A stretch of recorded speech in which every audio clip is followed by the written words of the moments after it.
What is your name? That question is asked twice in our scripture today. What is your name?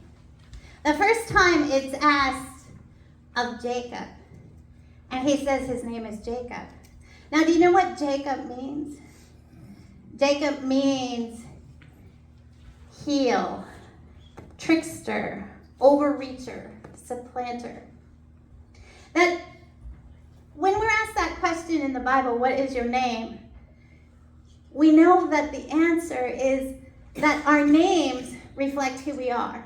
So why is Jacob called the heel, the trickster, the supplanter? Because if we listen to his story is a story of division.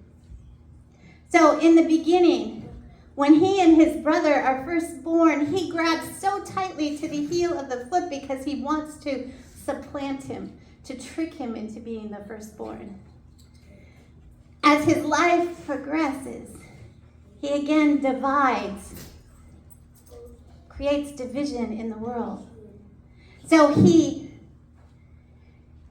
tricks his brother and his father, first out of his blessing and then out of his inheritance. But his division doesn't stop then. He is the divider, the tricker, the heel. As he has fled, like we learned last week, from his family because Esau, who got tricked and lost his inheritance, is so angry with him, he is threatened to kill him. And so Jacob escapes that to his mother's family. And when he gets to where his mother's family is, he sees a bunch of sheep and a well. But they have the well blocked so that the sheep all drink at the same time. But then this pretty girl comes along, Rachel. And he thinks, well, if I unblock the water for her, things will go well for me, right? And so he lets her sheep drink the water, and he finds out that Rachel is the daughter of his uncle who his mother had sent him to marry, right? But it turns out that his uncle has two daughters, the older daughter, Leah, and the younger daughter, Rachel. Now here's the thing, names mean something, right, in the Bible. So, Leah means cow. How many of you would want to be called cow? Now, the reason she's called cow is because cows were a symbol of fertility, right? They had lots of babies because that's how you kept getting milk and more cows to eat.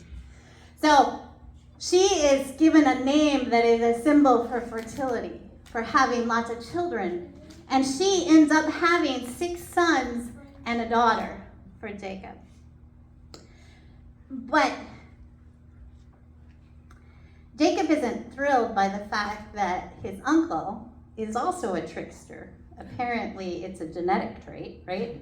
Passed on through the family. Because his uncle had tricked him into marrying Leah, the cow, not Rachel, the ewe. The one who is beautiful and pretty, the one he wanted to marry, the one that has all the goodness in her, right? And so he ends up married to Leah and has to promise his father-in-law that he will work for him another 7 years so that he can also have Rachel. And during this time, Jacob helps his uncle and his family to thrive by their herds increase greatly, the goats. But as the time grows near that he has said he is going to leave, Jacob devises a scheme by which he will inherit a lot of the goats and the sheep. He convinces them that he should get the ones that are either speckled or striped. And so Laban, his uncle, who is a trickster also, in the night takes away all the sheep that are speckled and striped so that there would only be sheep that are left and goats that are left that are solid colors so that Jacob wouldn't have any. But Jacob ends up with more sheep than you can imagine because the next birth has all sorts of speckled sheep. So when Jacob finally, after 20 years, decides that he is going to go back because God has promised him that he will be blessed with children. So Leah has 6, Rachel has 1, and the maids have 4 more.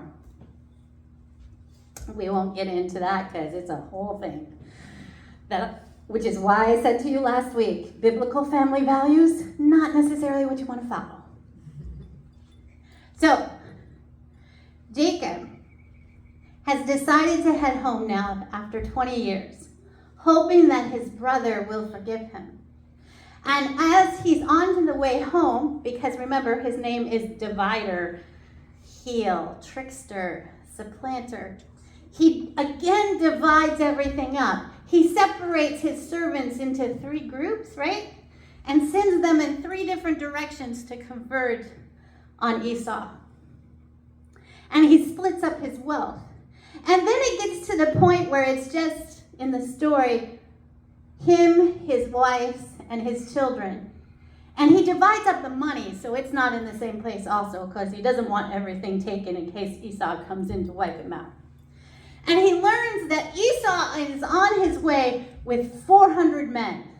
So Jacob's like shaking in his boots, right? That it's not going to be good, that maybe God said I should come back to the land, but maybe that wasn't such a good idea. So he divides again. This is why Jacob, not the best guy, right? He takes his wife and his kids across the river. The army's coming towards him, right? The 400 men. Puts his wife and his children on the other side of the river and goes back to the other side by himself. I don't know, not the best father figure at the moment, right? Leaving your wife and your children to take care of the anger of your brother. So Jacob is alone now. He has divided everything up in such a manner that he is by himself. And there by himself on that riverbank, he encounters someone. Now textually, it's unclear if this is God, if this is a man, if this could be Esau. It is unclear who the character he wrestles with is in the language of the text. But Jacob, that night, wrestles with this man, wrestles and fights and struggles, until as dawn is about to break, he asks the man to bless him in order to let go. And the man asks him, "What is your name?" And he says, "My name is Jacob." Now, we know what that means, right? The divider, the trickster, the heel. And the man says, "Your name will no longer be Jacob. It is now Israel." So, it's the Bible. That means the name means something, right? So in Hebrew, the name means he struggles with God. Or it could be God struggles, God rules. But I like that first one. He struggles with God, right? So think about that.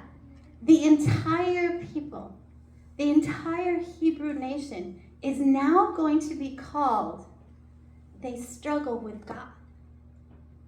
Not they got it perfect and everything is hunky-dory and they understand completely and fully who God is. But they struggle with God. They wrestle with God over what happens, what will be, who will be. They struggle with what and who God is. That means that when Moses is so upset with God, he can yell at him. That means that when you're upset with God, you can can yell at God. You can wrestle with God. Names have meanings. What is your name? That is an interesting question that we're asked in this text. Because the character that Jacob wrestles with doesn't answer that question. Doesn't say, I am God. What happens is the man says, your name is Israel. You have striven with God and with men. You have struggled with God and with men. And then blesses him. But this time we don't hear what the blessing is. And I was thinking about that as I was rewatching Encanto this week, knowing that I was going to talk about the sisters, right? And in talking about the sisters, I liked their songs because their songs are about this question of who you are, right? So in the song I showed at the beginning of the service of Luisa, here's what it says about her. I am the strong one. I'm not nervous. I'm as tough as the crust of the earth is. I move mountains. I move churches. And I glow because I know what my worth is. I don't ask how hard the work is. Got a rough, indestructible surface. Give it to your sister. It doesn't hurt. And see if she can handle every family burden. Watch as she buckles and bends but never breaks. No mistakes. So the question for Luisa is all of a sudden her eyes twitching. Maribel learns that her eyes twitching. Because in this part of the story, the gift, the magic, the thing that has rescued the Madrigal family is falling apart. It's starting to not work. And Luisa, the strong one, is the first sign of that crack. That her power starts to diminish and doesn't work as fully as it used to be. And as I was thinking about this, how many of you are the oldest children of the family? Were you the strong one? The one who had to take care of the family when there was a problem? Who did they turn to? When your parents needed someone to watch the kids, who did they turn to? When the parents needed someone to confide in, who did they turn to? The strong one.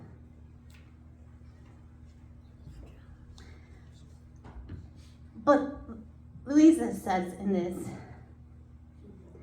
I want to be something different. I want to still be strong. I love being able to move mountains, right? But I want some time when I can just be. When I can just live and enjoy and dance and have fun and just rest. And she's struggling with that identity of always having to be the strong one. And then you heard me tell the kids about Isabella. Isabella is the pretty one, the perfect one, the one defined by her beauty and what she creates. And it always has to be beautiful and perfect. And she has to be beautiful and perfect. And she's struggling with that. She says, or sings, I want to feel the shiver of something new. I'm so sick of pretty. I want something true, don't you? You just seem like your life's been a dream. Since the moment you opened your eyes, how far do these roots go down? All I know are the blossoms you grow, but it's awesome to see how you rise. How far can you rise? She wants something different. And so when she goes to sing her song in this beautiful, lush, flower-filled room, she creates a cactus that pokes them. And then she creates carnivorous vines. And she starts creating as she sings how she feels. She wants what she creates not just to be beautiful, but to reflect everything she feels. And maybe what our stories are meant to teach us today is that identity you were given doesn't have to be the final say. So, in my family, we have me and my sister. I was called Princess by Dad, and my sister was called Pumpkin. Now, those two names give you two different identities, right? Me, the one who is more like the Luisa, having to be perfect and pretty and stoic in a way. And my sister, the lovable one, the one who is free to explore and play and be goofy and silly. That our identities that our families sometimes give us don't necessarily reflect everything about who we are. Our families look at us and they see that first bit and then they try to put us in the box. And what the story of Jacob teaches us is that box isn't complete. Yes, Jacob has this long history of tricking people. He has not always been the perfect person. But when God looks at Jacob, when God sees into Jacob, he sees that he has potential to be something more. And he renames him. God renames Jacob Israel for the one who struggles with God, the one who struggles with people. He renames Jacob so that Jacob no longer has to be the divider and the trickster, but can become something new, something more. And think about that for yourself. Do you have to stick with that identity that you've always had?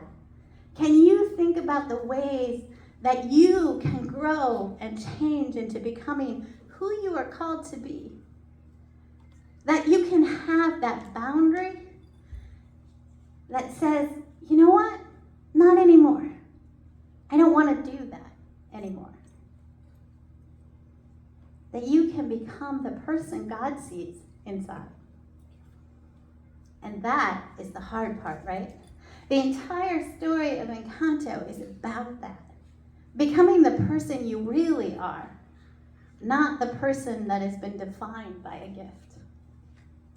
May you be able to answer that question. What is your name? And hear God answer back, giving you God's name and giving you a new identity. A follower of Christ, a disciple of Jesus, a beloved child of God. Amen.